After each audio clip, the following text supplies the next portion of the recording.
हमारा next question है 10 वर्षों में एक निश्चित धनराशि की साधारण ब्याज से स्वयं की दुगनी हो जाएगी। देखिए अगर हमने प्रिंसिपल यानी मूलधन लिया x तो हमारा अमाउंट जो है 10 वर्षों में वो हो जाएगा दुगना। ठीक है, तो टाइम हमें दे रखा है 10 ईयर और रेट हमें निकालनी है। ठीक है, तो देखिए इंटरेस्ट कितना निकलेगा। इंटरेस्ट क्या होता है, अमाउंट माइनस प्रिंसिपल। तो 2x में से x माइनस करेंगे तो आपका बच जाएगा x।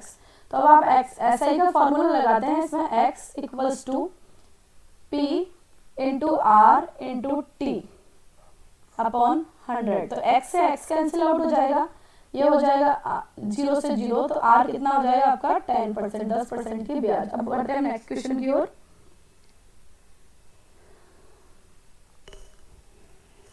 दो अंकों की संख्या तथा अंकों के स्थान आपस में बदलने पर बनी नई संख्या का अंतर 45 है, तो दोनों अंकों के बीच की संख्या का अंतर ज्ञात कीजिए। ठीक है, तो ये क्वेश्चन कैसे करेंगे हम, दो अंकों की संख्या। ठीक है, तो आपकी पहली संख्या आप सोच रहे हैं इकाई संख्या यानी यूनिट प्लेस पे हम मान रहे हैं y और दहाई यानी कि टेंस प्लेस पे हम मान रहे हैं x। तो दो अंकों की संख्या क्या हो जाएगी 10x प्लस y। अब क्या करना है, इसके इन अंकों की जो इकाई और दाई प्लेस है ना, इनको अगर हम चेंज कर देते हैं तो हमने कर दिया, दाई की जगह पे इकाई वाली रख दी और इकाई की जगह पे दाई वाली। तो इनका अंतर कितना है 45। कितना है 45। तो आप इसको सॉल्व करें, आपका आ जाएगा 9x माइनस 9y कितना आया 45 x माइनस वाई, यानी दोनों से बीच की दोनों अंकों के बीच की संख्या का अंतर कितना है 5, क्योंकि इसमें 9 कॉमन आ जाएगा यहाँ पर।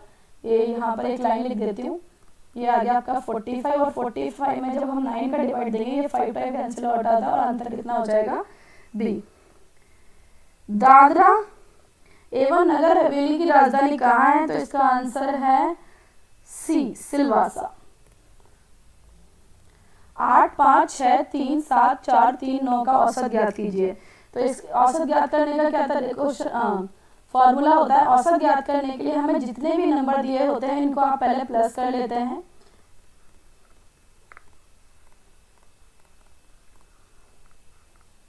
+3 +9 इनको गिनना है 1 2 3 4 5 6 7 8 और 8 से हम लोग इसको डिवाइड कर देंगे। मतलब क्या है, जितनी भी संख्या दे रखी है उनका टोटल और उनको गिन के जो जितनी भी काउंटिंग में संख्या है उनका आपको भाग लगाना है। 9 5 6 3 7 4 3 9 और ये गिनने में संख्या कितनी थी, वो थी 8। तो आपका जब इसको आप सम करेंगे तो 45 आएगा। 45 में आप 8 का डिवाइड करेंगे तो आपका आंसर आएगा 5.625।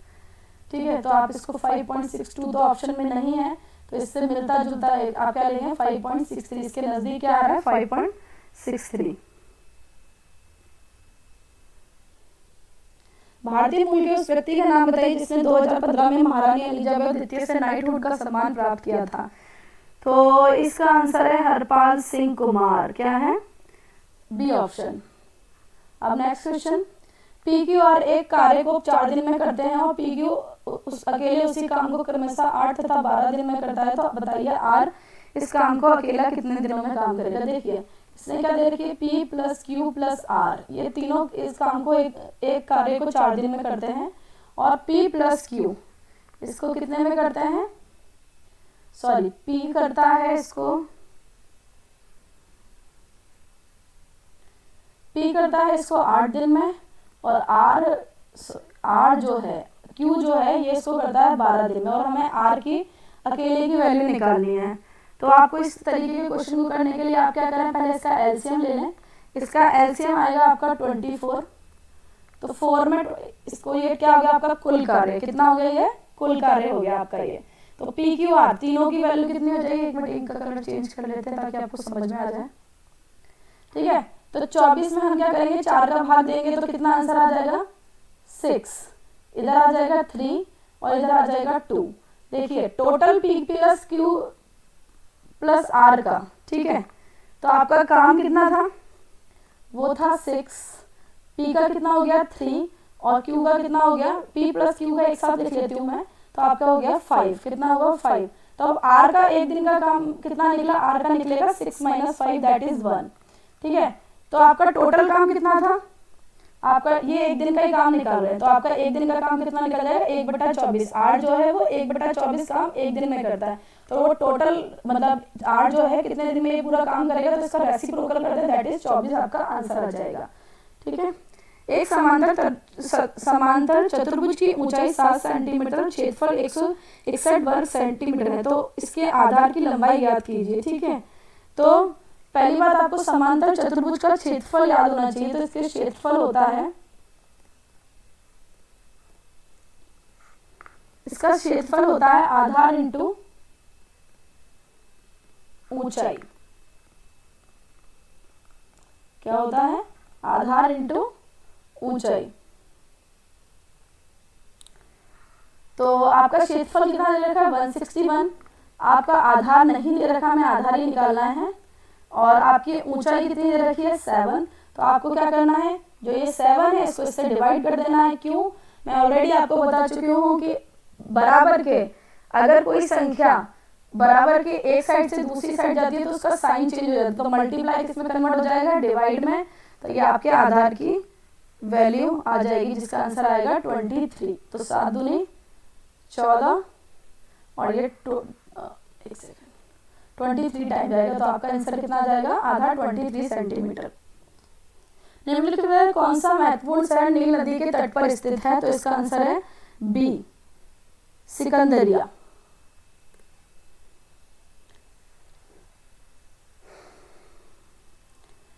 बारह की पावर 3, 6 की पावर 4 भाग 2 की पावर 4 इंटू 3 की पावर 3 इंटू 72 की गणना कीजिए।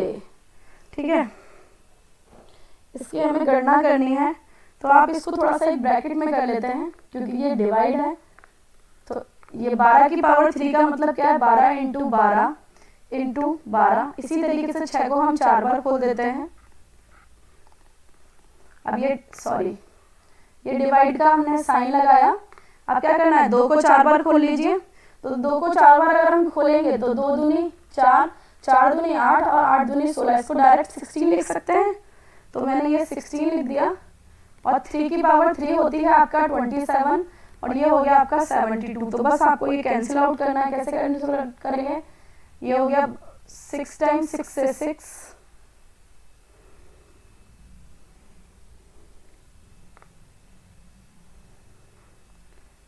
चला जाएगा 8, ये चला जाएगा 3 टाइम, ये आ गया आपका 4 हो गया 3। ठीक है, 4 से ये 3 टाइम कैंसिल आउट हो गया। अब आपका बचा 3, तो 3 से ये 9 टाइम चला जाएगा, ये आपका बच जाएगा ये 3 से आपका 3 कैंसिल आउट हो गया। तो अब आपके पास जो बचा है वो बचा है 12 और 6, 12 6 क्या होता है 72, यानी 72 आपका क्या होगा आंसर। नेक्स्ट क्वेश्चन, एपिडेमियोलॉजिस्ट क्या है, तो एपिडेमियोलॉजिस्ट है कि बड़ी आबादी में रोग की घटना व उसके प्रसार का अध्ययन। तो ये है आपका ए ऑप्शन, ए ऑप्शन जो है वो आपका करेक्ट आएगा। अब नेक्स्ट क्वेश्चन, हैंड को KXQA से लिखा है तो कंप्यूटर को कैसे लिखा जाएगा। पहले आप देखें हैंड को किस तरीके से डिकोड करा है। हैंड को इन्होंने K लिखा है, A को इन्होंने X लिखा है, N को लिखा है इन्होंने Q और A को लिखा है इन्होंने D। तो आप देखें कोड कैसे करा है। H में अगर हम +3 स्टेप चलते हैं तो आपका क्या आ जाएगा K। ऐसे ही A में अगर हम -3 चलते हैं तो आ जाएगा X। N में अगर +3 तो हो गया आपका, एक्चुअली में इसको मैंने उल्टा लिख दिया, इधर आएगा D और इधर आएगा A। ठीक है, तो -3 कितना हो जाएगा, यानी कि आपके पास एक सीरीज आ रही है वो है +3 -3 +3 -3 की। तो आप कंप्यूटर से करें तो आप चालू करेंगे। कंप्यूटर में कंप्यूटर को COMPUTER,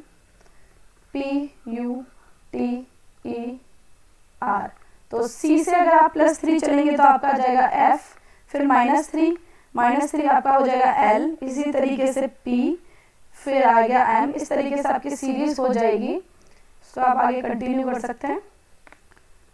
तो आपका जो ऑप्शन नंबर B होगा वो बिल्कुल करेक्ट होगा। अब बढ़ते हैं नेक्स्ट क्वेश्चन की ओर। निम्नलिखित में से कौन सी घाटी कोयला भंडार की बड़ी मात्रा के लिए जानी जाती है? तो इसका आंसर है बी, दामोदर घाटी। इलाहाबाद में त्रिवेणी संगम किसका संगम माना जाता है? तो बेसिकली त्रिवेणी संगम माना जाता है 3 नदियों का। वो 3 नदियां कौन सी है? गंगा,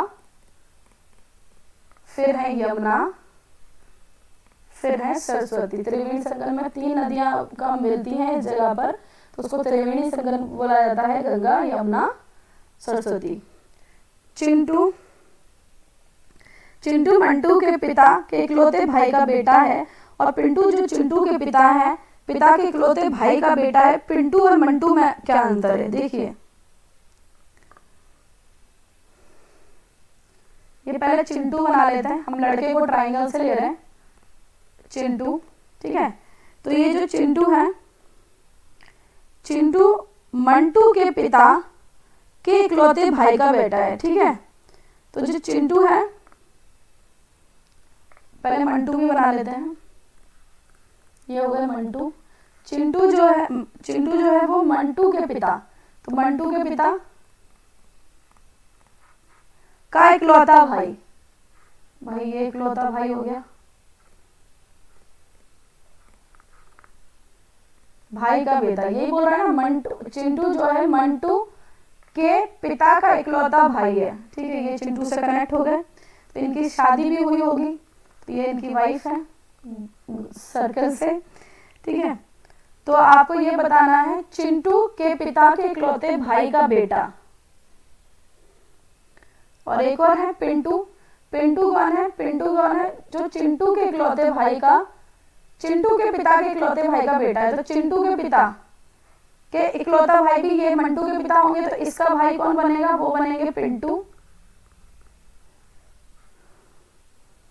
तो हमें बताना है पिंटू और मंटू में क्या संबंध है। तो क्या संबंध है? ये दोनों क्या है? भाई। क्या है?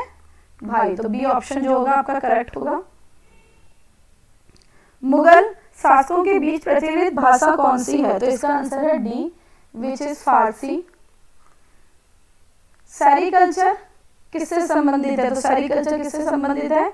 बेसिकली सेरिकल्चर संबंधित है रेशम के कीड़ों का पालना, ठीक है। सेरिकल्चर किससे संबंधित है? सी ऑप्शन, जिसे बोलते हैं रेशम के कीड़ों का पालना। वोल्टेज आपका क्या है? Volt meter. और अमीटर किसको नापेगा? देखो, वोल्ट मीटर जो है वो वोल्टेज को मापता है, इसी तरीके से अमीटर हम किससे नापते हैं? धारा से, ठीक है। तो आपका ऑप्शन नंबर धारा को क्या बोलते हैं? करंट। भी जो होगा वो करेक्ट होगा। भारत में राष्ट्रीय खेल दिवस कब मनाया जाता है? तो इसका आंसर है 29 अगस्त। सामान्य स्वास्थ्य के लिए रक्त की पीएच की सीमा कितनी होती है? तो सामान्य स्वास्थ्य के लिए रक्त की पीएच सीमा होती है 7.35 से 7.45। उस केंद्र शासित प्रदेश का नाम बताइए जो केंद्र सरकार द्वारा घोषित प्रस्तावित स्मार्ट शहरों की पहली सूची में शामिल है। तो इसका आंसर है नई दिल्ली। तो इसमें जो 20 स्मार्ट सिटियां हो गई हैं वो हैं भुवनेश्वर महाराष्ट्र, राजस्थान, सूरत, कोच्चि, अहमदाबाद, जबलपुर, विशाखापट्टनम, सोलापुर, दावरगढ़, इंदौर, नई दिल्ली, कोयम्बटूर, काकीनाडा, बेलवाड़ी, उदयपुर, गुवाहाटी, चेन्नई, लुधियाना, भोपाल, ये सब है, ठीक है। अब नेक्स्ट क्वेश्चन, छाती के आसपास की हड्डियों को क्या बोला जाता है? तो छाती के आसपास की हड्डियों को बोला जाता है रेब्स। क्या बोला जाता है? रेब्स। ऑप्शन नंबर सी आपका जो होगा वो करेक्ट होगा। ठीक है।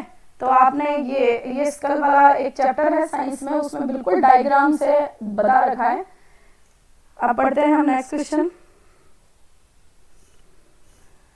हाल ही में कौन सी खोज विज्ञान के क्षेत्र में एक बड़ी सफलता के रूप में जानी जाती है? तो इसका आंसर है बी, गुरुत्वाकर्षण तरंगों का पता करना। अब नेक्स्ट क्वेश्चन, एक सार्थक शब्द बनने के लिए अवस्थित शब्दों को पुनः व्यवस्थित करें और फिर पता लगाएं इनमें से कौन सा शब्द शेष से भिन्न है, ठीक है। तो ये क्या है? ये जंबल वर्ड है। पहले आप इनसे शब्द बनाए, तो ए ऑप्शन से बन रहा है आपका टाइगर,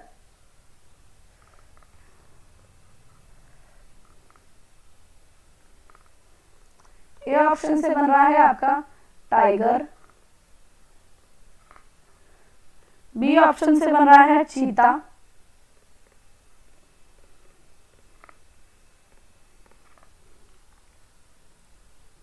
एच एक और आएगा, ठीक है। सी ऑप्शन से बन रहा है आपका पैंथर, और डी ऑप्शन से आपका बन रहा है डियर। तो इनमें से भिन्न बताएं। इनमें से भिन्न है हिरण, क्योंकि हिरण जो डी ऑप्शन है, ये सारे कितने हैं, कार्निवोरस, जिन्हें आप बोलते हैं मांसाहारी, जो मांस ही खाते हैं। सिर्फ डियर है जो कि क्या करता है, हरी घास खाता है, ठीक है। आपका next question, tan theta into cos theta divide by cot theta into sec theta का मान ज्ञात कीजिए। देखिए tan थीटा को आप लिख सकते हैं sin theta upon cos theta, और ये क्या, कॉसेक को आप लिख सकते हैं 1 अपॉन साइन थीटा। इसी तरीके से कॉट को उल्टा लिख सकते हैं tan का, cos theta upon sine theta, और ये हो गया आपका सेक थीटा को लिख सकते हैं 1 अपॉन कॉस थीटा। तो साइन से साइन कैंसिल आउट हो जाएगा और कॉस से कॉस, तो अब आपके पास जो बचेगा वो क्या बचेगा, 1 अपॉन कॉस थीटा और 1 अपॉन साइन थीटा, ठीक है। जब आप इसको उल्टा मल्टीप्लाई करिए, 1 upon cos theta, sine theta ऊपर आके उल्टा हो जाएगा और नीचे आ जाएगा 1। तो sine theta upon cos theta क्या होता है, वो होता है tan थीटा। क्या होता है, tan थीटा। ये आपका ऑप्शन नंबर सी करेक्ट हो जाएगा। साइन 45 और कोस 45 का मान ज्ञात कीजिए। देखिए साइन 45 का मान होता है 1 अपॉन रूट 2। इसी तरीके से cos 45 का भी मान होता है 1 अपॉन रूट 2। इसका हमें क्या करना है, होल स्क्वायर, ठीक है। तो 1 अपॉन रूट 2 का अगर हम इसको देखें, इनके डिनोमिनेटर सेम है तो ऊपर हो जाएगा 2 रूट 2, ठीक है। इसका अगर हम स्क्वायर करते हैं तो कितना आ जाएगा, 2 दूनी 4, और रूट 2 इंटू रूट 2, यानी कि रूट 2 इंटू रूट 2 होता है 2। ऐसे ही रूट 3 इंटू रूट 3 भी 3 होता है, तो ये आपका आ गया 2। तो ये आपका 2 जो है आपका आंसर हो जाएगा, ऑप्शन नंबर डी। एक सेकेंड, अब नेक्स्ट क्वेश्चन, 70,000 रुपए पर 5% मासिक दर से 2 वर्षों के लिए चक्रवृद्धि ब्याज ज्ञात कीजिए। तो इसमें आपको सिर्फ चक्रवृद्धि ब्याज यानी कंपाउंड इंटरेस्ट का फॉर्मूला लगाना है। वो क्या होता है, कंपाउंड इंटरेस्ट का फॉर्मूला होता है CI equals to P 1 plus R upon 100 into T। तो आपका R दर है, T समय है, P आपका मूलधन है। तो आप इसको सॉल्व कर लें, वैल्यू को रखें। आपका प्रिंसिपल कितना है, 70,000, 1 प्लस R आपको दे रखा है 5%, और आपका T कितना है 2 साल। तो ये आपका हो गया 70,000 इंटू 105 अपॉन 100 इंटू 105 अपॉन 100, ठीक है। आपको इसका सिर्फ चक्रवृद्धि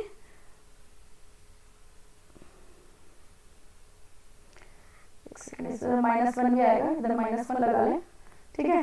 तो जब आप इसको करेंगे सॉल्व, तो आपका ये सॉल्व होने के बाद में आ जाएगा 7,175 रुपए, यानी ऑप्शन नंबर ए आपका करेक्ट हो जाएगा।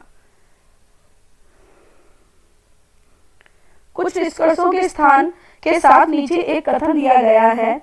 तो एक प्रमुख राजनीतिज्ञ ने महिलाओं से आग्रह किया कि वे अपने अधिकार पाने के लिए दूसरों की प्रतीक्षा ना करें, अपितु इसकी बजाय अपने मस्तिष्क को सशक्त बनाएं। तो इसके निष्कर्ष क्या है, महिलाओं को अपना मस्तिष्क लगाना होगा, क्योंकि उनका सशक्तिकरण पूर्णतः राज्य द्वारा नहीं हो सकता। दूसरा है, महिलाओं को सशक्तिकरण के लिए कानूनों की प्रतीक्षा करनी होगी।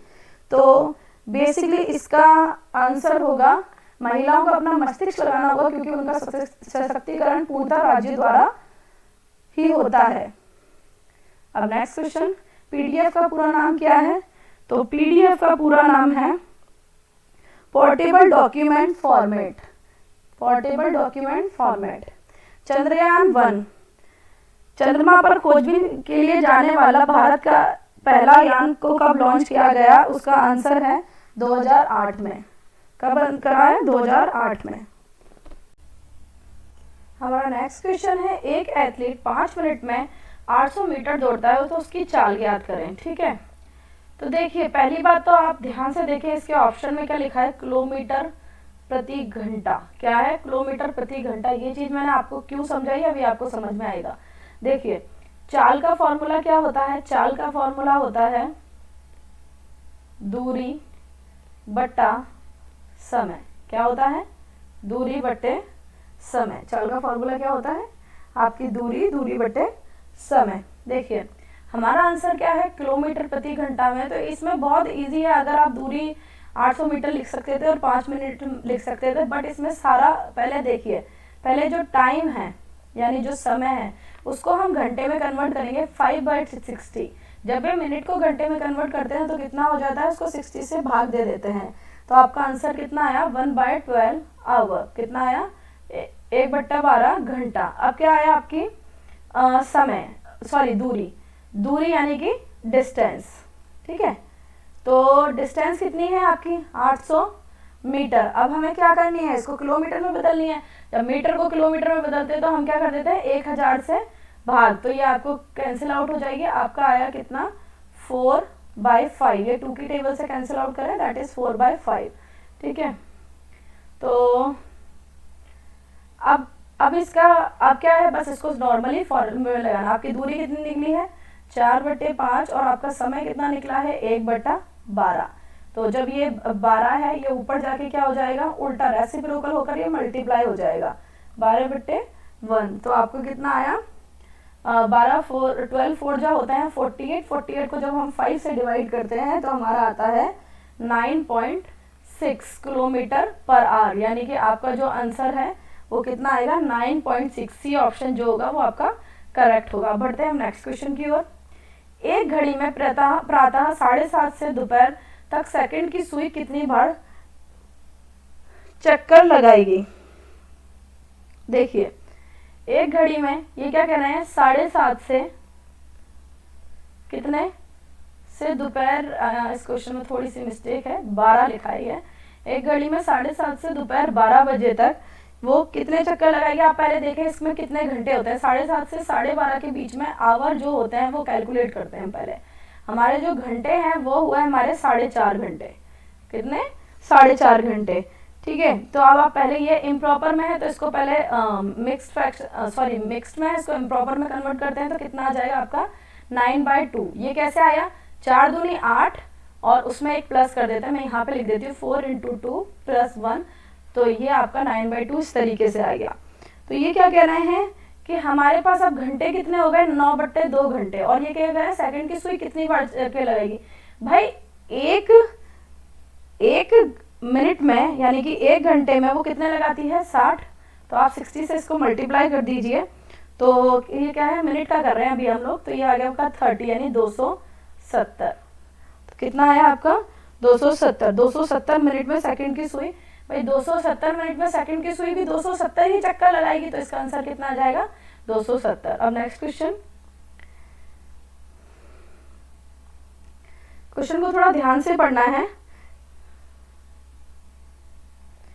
बटर स्कॉच 55 बच्चों के एक बैच में 10 बच्चे केवल वनीला पसंद करते हैं, 10 बच्चे स्ट्रॉबेरी पसंद करते हैं, 10 बच्चे दोनों चॉकलेट और वनीला, और 15 बच्चे केवल चॉकलेट, और 5 बच्चे दोनों स्ट्रॉबेरी और बटर स्कॉच, और 5 दोनों चॉकलेट और बटर स्कॉच पसंद करते हैं। तो देखिए सबसे पहले इसका वेन डायग्राम बना लेते हैं। ठीक है, तो इसका वेन डायग्राम कैसे बनेगा।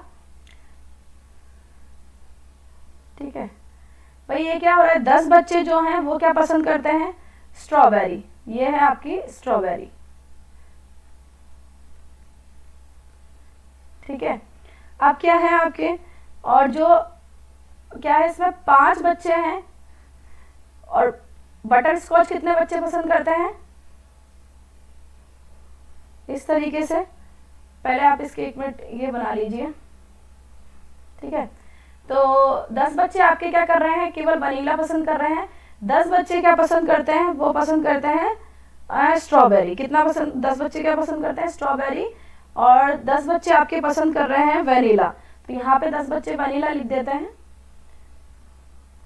ठीक है, आप क्या बोल रहे हैं, 15 बच्चे केवल चॉकलेट, और 15 बच्चे क्या होते हैं वो चॉकलेट पसंद करते हैं। एक सेकंड, थोड़ा सा एक लाइन मिस कर दी मैंने। 10 बच्चे दोनों चॉकलेट और वनीला, 10 बच्चे जो हैं वो क्या है, चॉकलेट और वनीला पसंद करते हैं। ठीक है, यानी कि इधर आएगा, ठीक है, वनीला ये रहा, तो ये चॉकलेट वाला पोर्शन हो जाएगा, ये आपकी हो गई, इधर मैं ऊपर लिख देती हूँ, ये आपका चॉकलेट बन गया।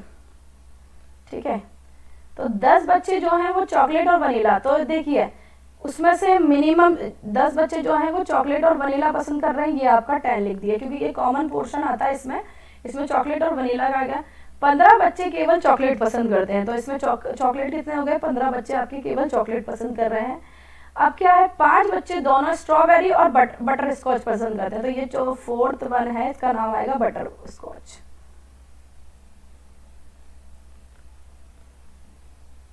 ठीक है, 15 बच्चे केवल चॉकलेट पसंद करते थे, हो गया। 5 बच्चे दोनों स्ट्रॉबेरी और बटर स्कॉच, ये आ गया 5।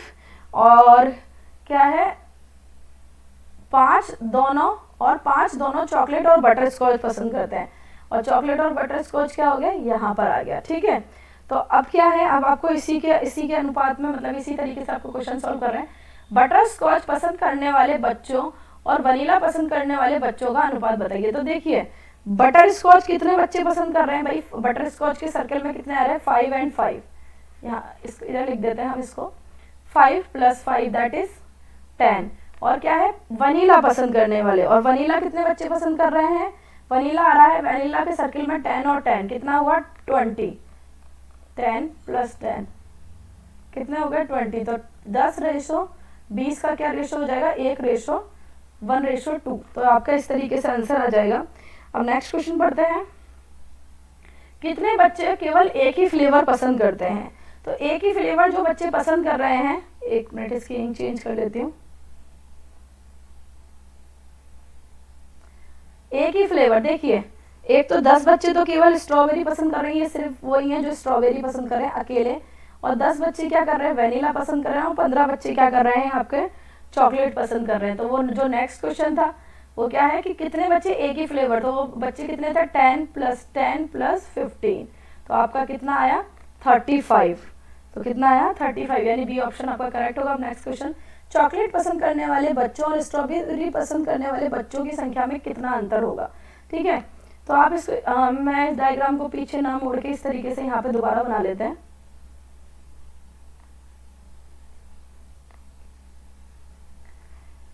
ये आपके 10 स्ट्रॉबेरी हो गई,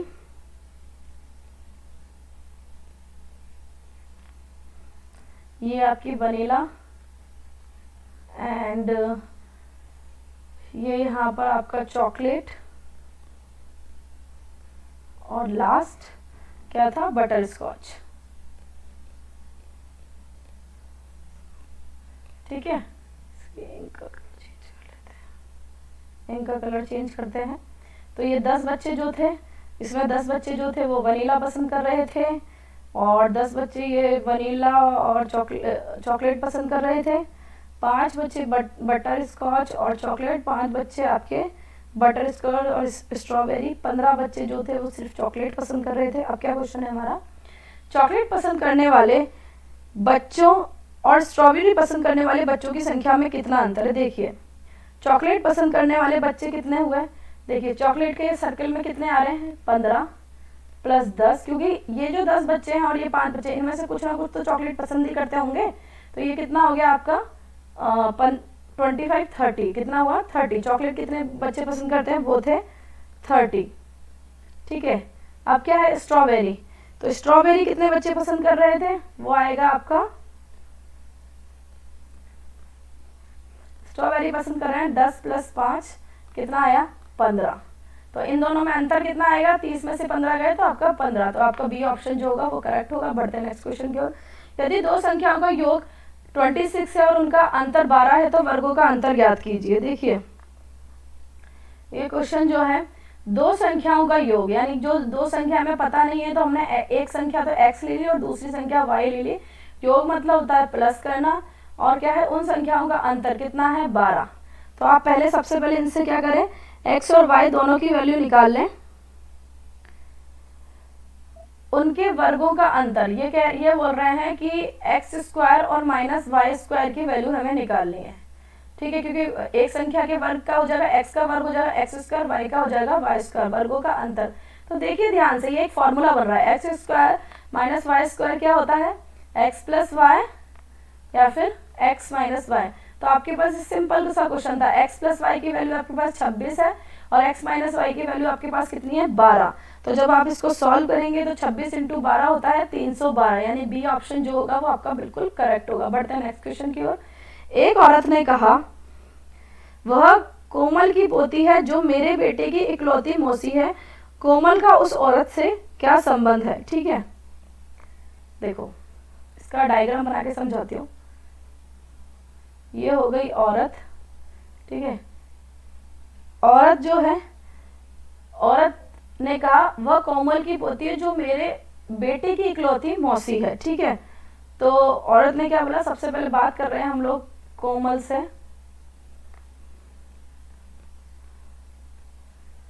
कोमल की, वह कोमल की कौन है, पोती। पोती का मतलब होता है, अगर हम दो चीजें लगा देते हैं तो मतलब ये हो गया आपका पोती। वह कोमल की कौन है, पति, पोती, और यहाँ पर एक बेटा हो गया।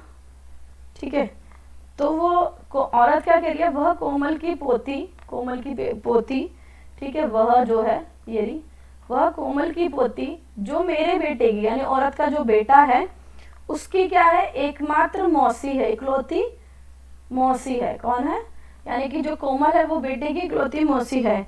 तो क्या संबंध मिलेगा, तो बेसिकली किसमें, औरत और कोमल में क्या आंसर होगा, ये दोनों क्या है, सिस्टर्स, क्या है, बहन है, क्योंकि ये क्या है, एकमात्र मौसी है। तो ये क्या है, इसका सी ऑप्शन जो होगा आपका करेक्ट हो जाएगा। अब नेक्स्ट क्वेश्चन,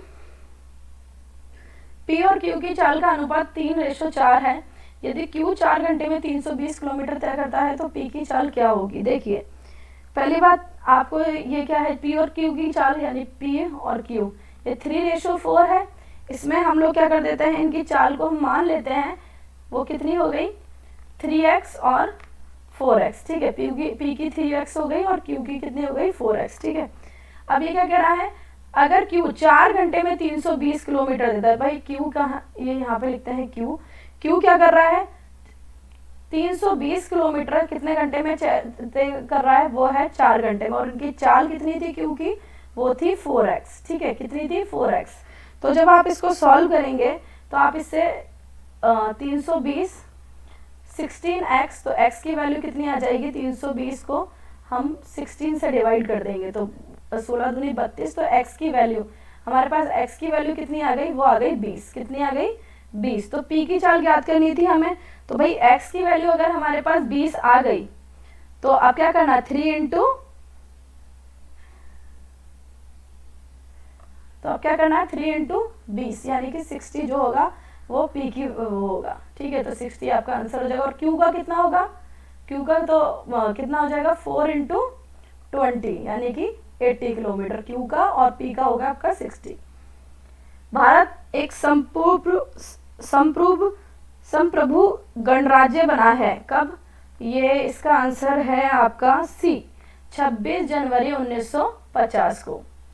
भारतीय ध्वजा संहिता 2002 है, तो इसका आंसर क्या है, कार्यकारी निर्देशों का एक संकलन है।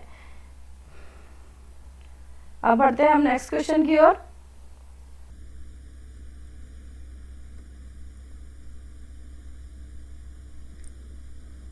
ठीक है, हमारा फर्स्ट क्वेश्चन, हमारा नेक्स्ट क्वेश्चन है, यदि ही नीड हेल्प को PEAVSE, समवन मस्ट हेल्प को VEPEMM और ही इज समवन को AVFIEM से लिखा जाए तो समवन नीड हेल्प को कैसे लिखा जाएगा। देखिए आपका ये फर्स्ट स्टेटमेंट है जिसको कोड करा गया है, ये सेकंड स्टेटमेंट है जिसको कोड करा गया है, और ये थर्ड स्टेटमेंट है।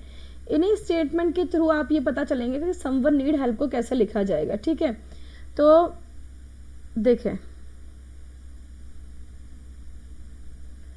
आपके फर्स्ट में आपका जो ये पहला वाला है ही नीड हेल्प, और समवन सेकंड वाला समवन मस्ट हेल्प, तो इसमें क्या आ रहा है, ये हेल्प और हेल्प दोनों कॉमन आ रहे हैं। तो इन दोनों के कोड में देखिए कि ऐसा कौन सा वर्ड है जो कॉमन आ रहा है, विच इज PE।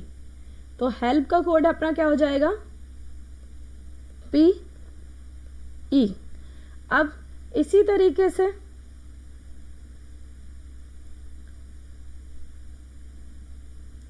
अब इसी तरीके से इस सेकंड वाले में क्या आ रहा है, सम 1, और थर्ड वाले में भी क्या आ रहा है, सम 1।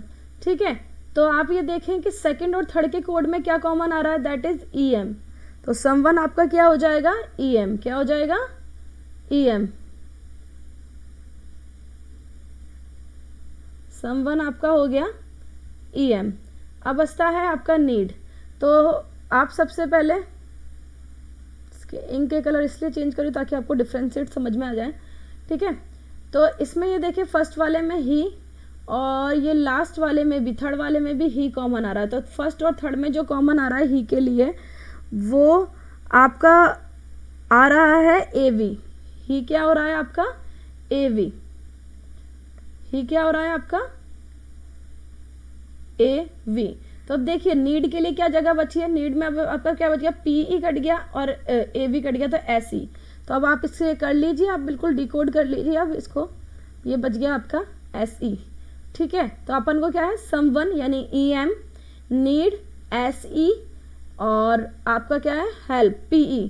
तो आपका कौन सा ऑप्शन सही होगा, तो आपका हो जाएगा PE EM SE, PE EM SE, यानी कि आपका जो C ऑप्शन है वो आपका करेक्ट हो जाएगा।